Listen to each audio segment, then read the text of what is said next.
Hey guys, it's the Whale coming at you with my updated Traptrix deck profile for the month of May/June of 2024. I actually took this deck for a fun. I took it to locals on Saturday and I didn't realize that it was actually like a really big tournament. I guess they were having like a fundraiser event or whatever. Out of 30 people, I managed to get fifth place. I placed fifth. I played 5 rounds and it was a pretty exhausting day, but I will say what helped me was the fact that I knew the ins and outs of my own deck, and my opponents really didn't. So I faced a lot of I played multiple rounds. Maybe I'll go over it at the end of the profile, but let's get right into it, guys. We are playing 3 Traptrix Myrmilio. This is obviously the arguably the best Traptrix monster. On normal summon, it lets you add a normal whole trap from your deck to the hand, and on special summon, not once per turn, by the way, you have to mandatory pop a spell or trap card your opponent controls, even if they don't control anything, so the effect still activates. So right now we're in a format where there's a lot of really good field spells, a lot of really good continuous speller traps that Marmello just kind of deals with, and it's really good. Obviously, he's also your 1.5 card starter. This plus Holtea is kind of almost your slash full combo. But a lot of people ash this card, and I think it's so funny because obviously you mostly want Murmillo in the grave. So for the rest of the Traptrix monsters, we are playing the 3 Traptrix. Mantis. So Mantis on normal summon, she actually is a rota for the deck. So it lets you add a Traptrix monster from your deck to your hand. Either follow up with Dionea or an Arachnocampa is usually what I go for to trigger Sarah during my opponent's turn, or just to trigger during my turn. This and Pudica is probably your best 2-card combo. So keep that in mind. But Mantis is really good as well because of the set effect. If you have Thrust, Thrust is a great card because it lets you set your trap card. You can activate Thrust, set a trap card, and then bounce it back with Mantis, but it's not needed. It's a little cheeky play, but it's not needed. So 3 Mantis, of course. You have to run it because it's a great starter, and the deck lacks starters. Speaking about starters, for the last starter, we're running 3 Traptrix. That is not Pudica. 3 Traptrix Pudica. So Pudica on normal summon lets you add the field spell. And then on special summon, it lets you target a special summon monster your opponent controls, banish it until the next standby phase, and then during the next standby phase, your opponent can bring back a banished monster. So this is a really great spot removal, really great interruption on your opponent. It really does kind of mess up their plays in a lot of situations if you play it right. And if you play it even better, your opponent might not even get that monster back. So, yeah, we'll go more into that when we get to the extra deck. This one is just great. Its effects is once per turn. All the old Traptrix monsters effects are not once per turn. This one is once per turn, which is kind of annoying, but it's still really good, and I think you still need to run 3 of it because starting off with Pudica and then getting Garden is fantastic. Okay, Pudica and any other Traptrix monster is great. For your kind of, I want to say, follow-up, 2 of the Dionea. Dionea is one of those old-school Traptrix monster that on normal summon lets you special summon a Traptrix monster from your graveyard, not once per turn, by the way. And then on special summon, it lets you set a trap hole trap, but banish it during the next standby phase. I'm sorry, during the next end phase of the turn if it wasn't used. And by the way, when I meant not once per turn, I meant the trap effect to set a trap hole trap. The monster effect is once per turn, but this is still a great way to kind of recur your Pudica, to recur your Traptrix Myrmilio, to either go for a banish or to go for a pop. This card is fantastic. You usually want to add this off of Pinguicula or off of Mantis if you already have your board established. Speaking about the other Traptrix, we are running the 2 Arachnocampa. Arachnocampa, I think, is extraordinary. I do see people run the 1 Vesiculo, Traptrix Vesiculo. I just don't see I don't see it working for me. I have tested it. I personally don't like it, and I think Arachnocampa is in a spot right now that it is fantastic because there is a lot of backer removal cards, by monster effect, by lightning storm, especially, with Tenpai and stuff like that. So if your opponent ever activates like a lightning storm, you can always chain Arachnocampa in your hand to special summon it. Your back row are protected. You don't have to worry about that. And you obviously trigger Sarah. This is also a great card because a lot of times, you normal summon, let's just hypothetically say a Mantis, right? And you have an Arachnocampa in hand. And your opponent has an SP Little Knight, they can banish, Mantis, and they're like, okay, this Traptrix is a normal summon deck, so if you get rid of their normal summon, you stop their turn.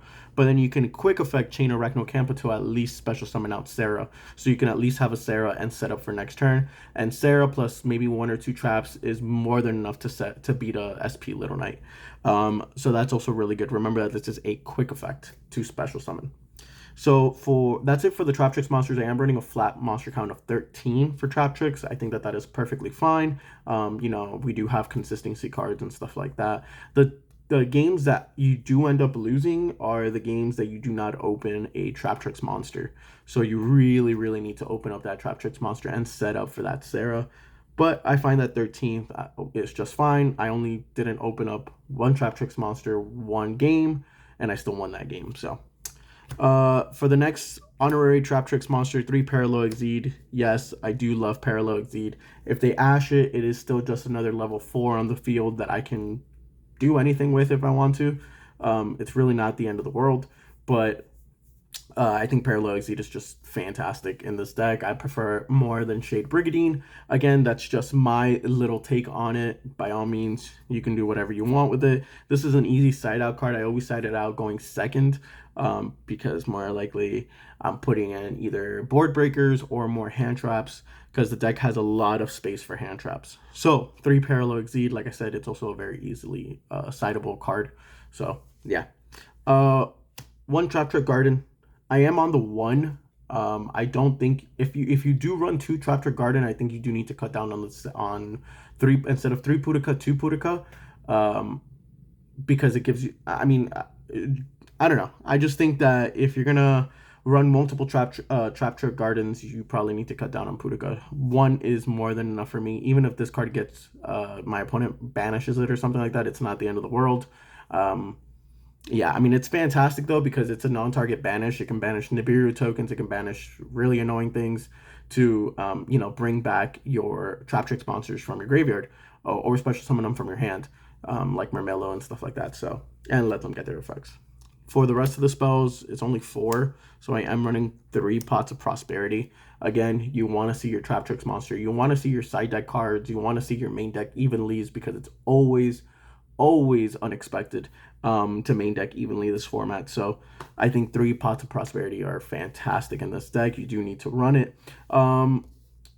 There are 2 cards here in this deck that were actually supposed to be Triple Tactics Talents, but I opted to change it in the last minute because I just felt like it didn't do very much. If they somehow managed to SP my normal summon away, and I'm like, okay, cool, I can activate Talents. What am I going to do to get a monster on the board? So I just opted to not run Talents, and it did fairly well for me. But I did have another card to replace the Talents. For the rest of the Traptrix cards, for the traps, we're running 3 Holosea. This card is obviously fantastic. Pitch a normal trap, special summon it, becomes a monster, and then it triggers your Sarah. It has a graveyard effect that you can banish it and special summon, target a Traptrix monster in the graveyard to special summon it, and then you have another source of interruption. This is your main interruption with Pudica or Traptrix Vermilio, so it's really, really good. Obviously, probably the best trap hole in probably the last 1.5 to 2 years is Gravedigger Trap Hole. This card's obviously always going to be a 2 of, especially in Traptrix, just the fact that it's not a once per turn, and I always try to set 1 and have 1 in the deck for Rafflesia dump is fantastic. The extra 2,000 burn really adds up, and the fact that you can always reuse your trap holes in general with Dianea is always fantastic. Speaking about the other trap holes, I am running the 1 Terrifying Trap Hole Nightmare. I like this card. I think it's really cool, just to kind of either set it or send it off for Rafflesia, of course. I just think that this card's really, really good. And I do like to run, like, my magic number of trap hole traps is 4. And so for my fourth slot is usually Bottomless or a Floodgate, but I felt like none of those cards were really good, especially Floodgate right now. Floodgate Trap Hole isn't the best. So I'm opting to run one Banishing Trap Hole.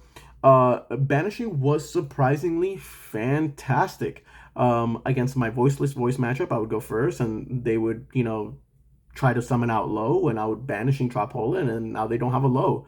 And it's really, really, really good. Same thing with Ash. With Snake Eyes Ash, they would either special summon it with Original Sin, and I would just, okay, Banishing Trap Hole it. And even though they got to search out Popular, they don't have, Snake Eye Ash in rotation either in the graveyard or on the field to get out Flamebird. So this card was actually pretty good. I actually kind of really, really like it. I did want to try to fit in a Terrifying Trap Hole Nightmare, um, but I couldn't. So yeah, for the rest of the traps, we were running 3 evenly matched. This card was, of course, fantastic. I consider this to be a hand trap because whenever I saw it, I just felt so safe. Even if my opponent set up a negate, with, like, let's just say my Voiceless Voice matchup with, they had Skull Dread or Skull Knight or whatever it's called, the ritual. I still feel pretty safe. Seeing this just made me in a very comfortable position. Obviously, if I'm going first, I mean, I dump it off Holtea. It's not the end of the world. This card's great in Traptrix. And I consider it a hand trap. So for speaking about hand trap, we are running the 3 Ash. It's the best hand trap in the game. I think you should run it no matter what. I'm sorry, not 3, 2 Droll. So Droll, for me, for my locals, I think is far superior. There's a lot of decks that searches, Melodious, Voiceless Voice, even Snake Eyes. They're not as potent as they were before under Droll, so I think Droll is fantastic. And I am running 2 Ghost Ogre and Snow Rabbit for just more of that kind of continuous speller trap hate, either field spell or continuous spells or traps. This card is fantastic. There are a lot of Voiceless Voice players, as you guys can obviously tell. I'm very much gearing towards that. But I am liking this ratio of 3 Ash and then 2 hand traps and then another 2 hand traps. But by all means, you guys can probably cut it down and run 3 Veilers instead. So 3 Ash, 3 Imperm, and 3 Veilers. Speaking about Imperm, another hand trap and a normal trap, of course. 3 Imperm, best trap in the game probably. Best hand trap in the game. So I am running 3 Ash, 3 Imperm, the 2 Droll and the 2 Ghost Spell, and I mean the Ghost Ogres, and it did fantastic for me. So yeah, I mean, it even hit the Melodious Pendulums. It was just really, really good for me.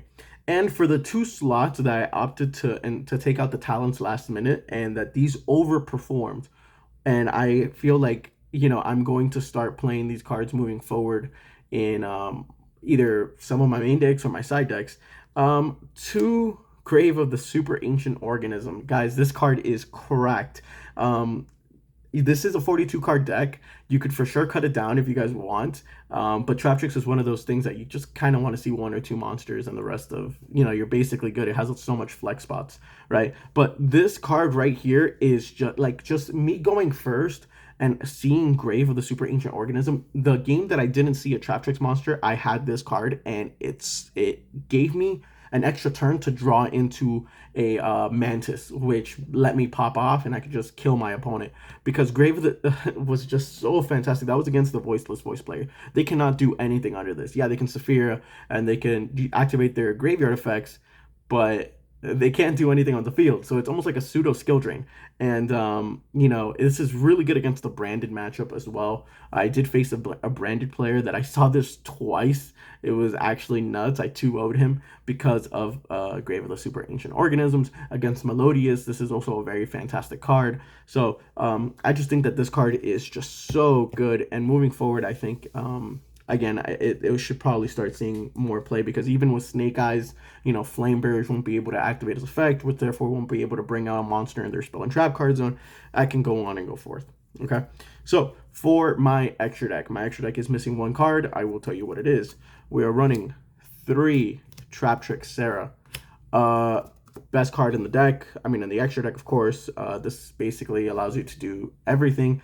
Every single opponent had to pick up and read Sarah because they're like, oh, I should have saved my Ash for the Sarah, not the Mantis, not the Traptrix Myrmilio, but the Sarah.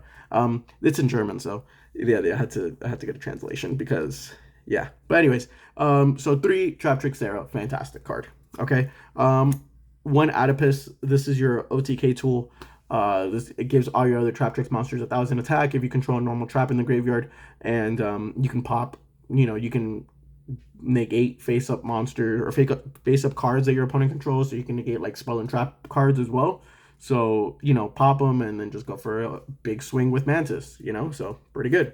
And I am opting to run the one Kularia. So Kularia, honestly, I just didn't have like the Aroma Mage Jasmine and the other cards, but I mean, I figured I would never really go into it. I never went into Kalaria except one game, and that was just to again just spam out Murmillo. I literally special summoned Murmillo I think like 4 times that game, and to pop four different spell and trap cards. So Kalaria really did come clutch in that one. So I think it warrants a spot in the extra deck. Right now, there's not really that many good rank 4 XYZs that I own at least. And I opted to play the one Asa just because, you can. Uh, at the time, I was playing Talents, and in my sideboard, I did have the one Change of Heart and two Mind Control before I took it out. So I was like, oh, Asa, because I can Mind Control like something and then just normal summon something and just, link it off or something like that. But yeah, that wasn't in the final build. But yeah, one Asa. If you guys want to cut it, by all means, you guys can cut it. For the XYZs, we're running the two pink Wicula. I just like two personally. Both of them came up. Both of them came up. Not the search effect, but the fact that I can special summon another Traptrix monster from the extra deck that is pretty big. That's 2,500 and can also become unaffected. During my Voiceless Voice matchup, this came so clutch because they send by card effect, so for a card effect, so I just kind of absorb it. They can't banish Saphira. It's very annoying for this for them to out this card. And then also for my Melodious, when they would Ostinato, that's fine, you can Ostinato. I would steal whatever is going to be in the graveyard, and then now this card is unaffected by that type, which is they're all fairies. So I think that's pretty cool. The one Rafflesia, card's fantastic, honestly. I try to make it as much as you can, but I feel like it's not as important for me because a lot of people, I never got nibbed. I don't think anyone was on nib. And no hand trap really scares me. Still, this is a pretty good piece of interruption and stuff like that. So I think that it should be ran at one, but I will say I think Pink Wicula right now kind of stole the show. Sarah and Pink Wicula were the MVPs of the extra deck for me. Oh, and of course, the one Time Thief Redoer. This one was obviously an MVP. You always want to try to make this. If you're sitting on Sarah, Rafflesia, and a Time Thief Redoer, it's very difficult for your opponent to out that unless they have like a droplet or something like that. So this card's really good. Rafflesia also, I feel like a lot of people forget. It makes your other Traptrix monsters not be able to be destroyed by battle or by card effect or targeted except Traptrix Rafflesia. So it's a very annoying card to out.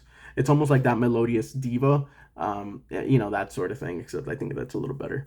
For the rest of the rank 4s, the one Baguska, this card's fantastic against the Melodious matchup.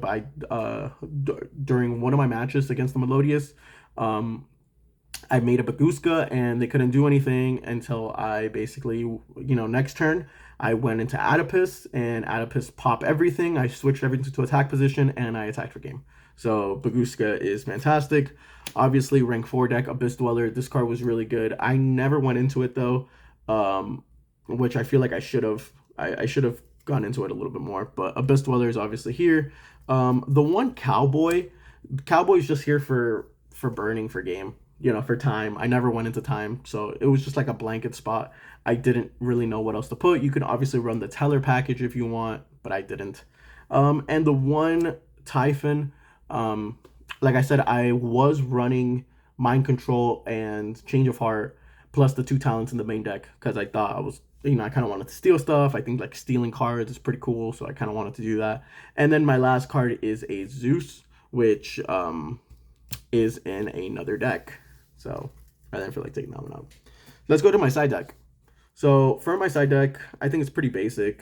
3 Nibiru. Nibiru only came up where I was able to Nibiru the Melodious player. Man, that guy did not have fun. I 2-0'd him, by the way. um, but yes, so Nibiru only came up with him, but it's really like it's okay. It's not the end of the world. I mean, it's whatever. Everyone's playing around it. 3D Shifter. I hate this card. Sorry. 3D Shifter, not Cosmic Cyclone. I hate this card because it feels good when you draw it and then you just de-shifter them. But the thing is that remember that the turn is going to get passed on to you, and it's so difficult for you to kind of have your resources in the graveyard. I play a lot of one-of traps. So like sending a Traptrix Trap Hole Nightmare is very difficult for me because I'm not going to be able to get that back, or a Banishing Trap Hole, I'm not going to be able to get that back. And also you lose your monster when you link off. Now the argument behind playing Shifter is you don't have to splurge your entire combo under Shifter. You can just normal summon and link it off into Sarah and say your trap cards and then just pass turn over. But by then, honestly, you're just sitting on a Sarah and a bunch of really bad trap cards. So I don't know. I never saw it. Even when I cited it in, I never saw it. So I feel like it's really not needed. For the spells, 3 Cosmic Cyclone. These were the 2 mind controls in the 1 Change of Heart. But like I said, there's a lot of Voiceless Voice, a lot of Melodiouses in my locals. I was expecting Tenpai as well, so Tenpai is for their field spell and stuff. So it's not bad. Of course, probably the best trap in the game right now. 3 Deep Barrier. Just the fact that it's also a normal trap really works for us. I mean, you're never going to want to pitch it, but hey, it still works, if you draw multiples. And for, against Even Lees or Lightning Storms or something like that, 3 Solemn Judgment. Ladies and gentlemen, that is it for my Traptrix deck profile. Hopefully you guys enjoyed. Let me know what you guys think in the comment section down below. I think that this deck is pretty good, very underrated. Of course, it's not the Rika version because I've seen that deck and I don't think it's very... I just don't think Traptrix is made for that particular deck in general. But that's just my humble opinion. Anyways, let me know what you guys think in the comment section down below, and thanks for everything. See you guys later.